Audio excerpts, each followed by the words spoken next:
This is Star Wars The Force Awakens, Unreeled. What was your favorite and least favorite parts of Star Wars The Force Awakens? Let me know in the comments below. 2015 was a highly anticipated year for Star Wars fans. In November, we got to see the release of Star Wars Battlefront. And in December, the wait was finally over. Star Wars The Force Awakens was released in theaters for the first time. Some people have been waiting 32 years to see this film. Now the question is, was it worth it?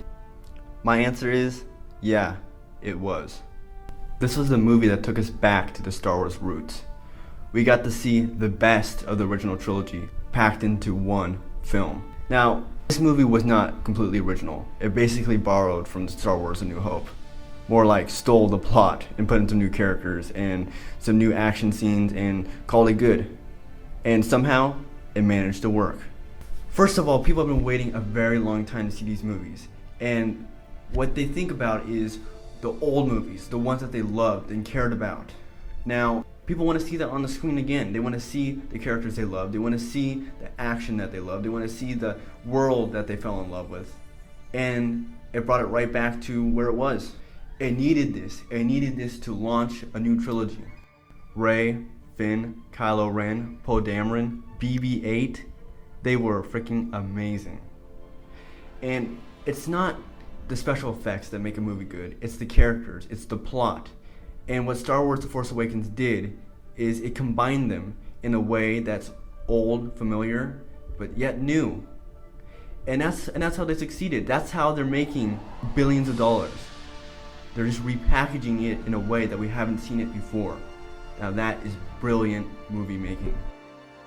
We're back in the Star Wars world. This is it. You're really there. It's not the CGI collaboration of the prequels. It's really Star Wars. The old characters were used to bring us back into this world, to hand off the torch to the younger generation. And that's what Star Wars is. It's a generational film. What JJ did was blend the older generation and the younger generation together. Daisy Ridley owned it as Rey Skywalker. I mean Rey. Yeah, Rey. She played a character that was strong and tough, unlike Luke Skywalker in the beginning. She was already able to handle herself. And she came in with so much energy. And when she encountered Finn, he's a lost soul. He doesn't know what his place is in the galaxy. And then they find each other and it leads them onto an adventure. It's all about finding your way in the universe. This movie is not only a nostalgic blast, but also stands well on its own. I mean, if you're not a Star Wars fan, you can still enjoy this film for what it is. It's a fun adventure. It's a good time at the movies. It's why we go to the movies. Some scenes that really stood out to me was the interrogation scene with Rey and Kylo Ren. Now, I did not know where it was going with that. And then for it to turn around and for Rey to go into Ben Solo's mind, that was, no pun intended, mind-blowing. Most of the scenes in the movie felt emotional and intimate. Like the scene when Han was slain by Ben Solo, and he saw Chewbacca just freak the heck out. Now that was pretty spectacular. And even like almost every single scene with BB-8. BB-8 was cute, he was funny, he was entertaining. You wanted to see his character more. You wanted to see Poe Dameron more. You wanted to see the charisma between Finn and Poe. It was the smallest moments that make me want to go back and rewatch this film. Right from the start, I knew this was going to be a fast-paced movie.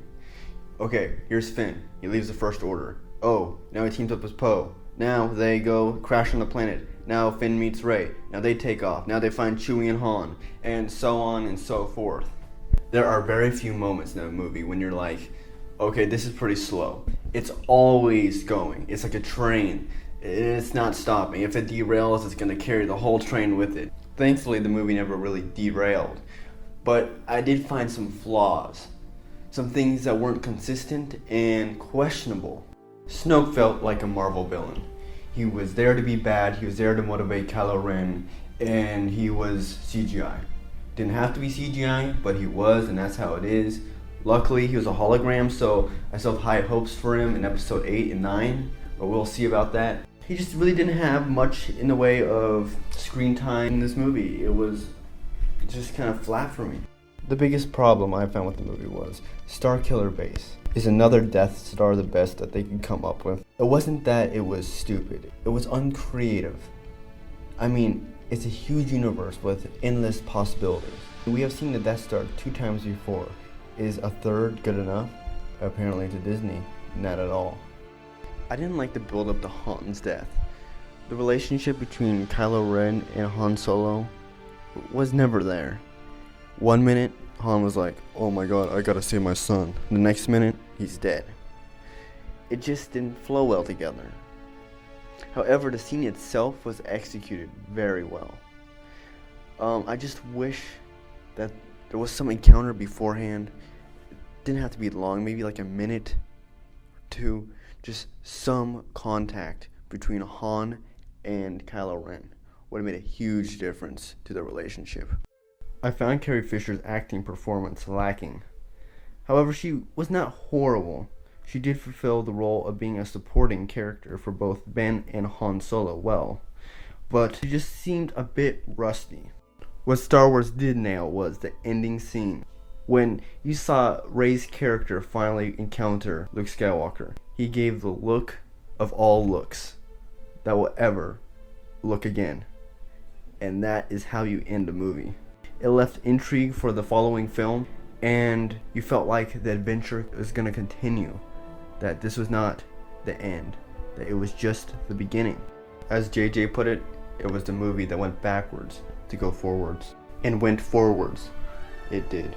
This is a new channel, and if you'd like, hit the subscribe button below.